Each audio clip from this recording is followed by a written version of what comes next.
This particular Batwa community currently lives in Tandi Town Council in Bundibugyo District after being displaced from Semuliki National Park following its gazettement in 1993. Originally forest dwellers who depended on hunting and gathering, the Batwa migrated from the Democratic Republic of Congo and settled in the Semuliki forest ecosystem. Yeah, they came with it from Congo and they used it to cook for the king. However, decades after their eviction, the community remains among the most marginalized groups in the district. So she's saying you eat it like a sugar cane, you remove the husks and eat it. Yeah, it's good for manpower.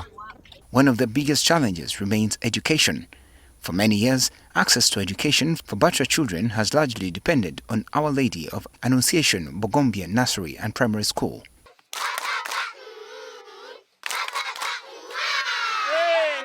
Currently, the highest level of education attained by a Mutwa child in Bundibugyo is Senior 3, despite an estimated 47 children enrolled in both primary and secondary schools. According to Sister Charek Juliana, the head teacher of the school, enrollment of Batwa children began in 2016 after realizing that many of them had never accessed formal education. So it became like something which is a joint effort to ensure that the Mutwa child is learning. So everybody was concerned. If the police saw them escaping, they caught him. They caught them back and they returned them to school. To encourage integration, the children were later transferred to the nearby government-aided Bugombwa Primary School, but these efforts failed. School administrators say many Batwa children felt isolated and uncomfortable studying alongside other pupils. The Batwa generally fear people, and others, and so because they fear people, people feel like they are mannerless, they are smelling, they are dirty, those kind of things. And so when we took them to the primary, those who were a bit big, they refused to study. As a result, the school established a dedicated Primary 1 class for Batwa children in 2016. With support from the Catholic Church and development partners, land was secured to expand educational facilities for the children. Cross-Cultural Foundation of Uganda constructed a dormitory, a 3-classroom block and sanitation facilities to support the learning. It has got 60 beds, 30 for girls, 30 for boys. It was specifically for them alone. The first time for CCFU to invest in livelihood interventions and construction of education facilities, because we realized that we are not going to achieve our goal of promoting the cultures of the Batwa if they didn't have a space to promote their cultures. Despite these efforts, the school continues to face significant challenges, including a shortage of teachers, inadequate classrooms, and limited learning materials. The teachers who are employed by the government would also be sent here, at least 3 teachers. Also, I would say that the government also, if it is they are having other materials which are given to other schools, like maybe scholastic materials, like infrastructure, if there is a way when they are distributing, they would also consider this school, because this is where they have the Batwa in the district.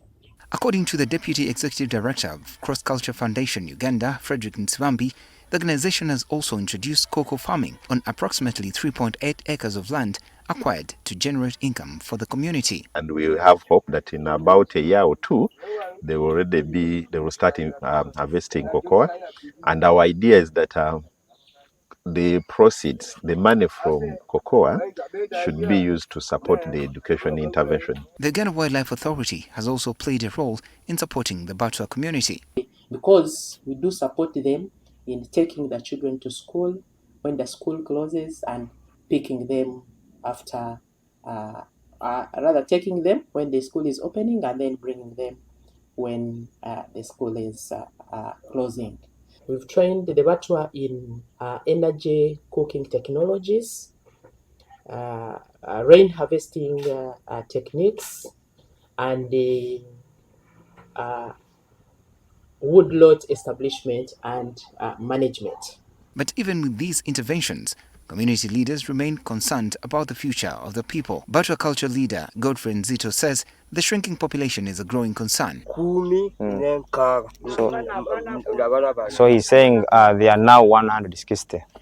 Development partners attribute the decline largely to intermarriage with neighboring communities, including the Bamba, Babwisi, and Bakonzo, as well as diseases such as HIV/AIDS. They warn that unless urgent interventions are implemented, the Batwa risk losing not only their cultural identity, but also their place as a distinct indigenous community. The 2024 National Population and Housing Census paints an even more alarming picture nationally, showing that Uganda's Batwa population declined from 6,200 people in 2014 to just 3,857 in 2024. I'm Benjamin Jumbe, NTV Weekend Edition.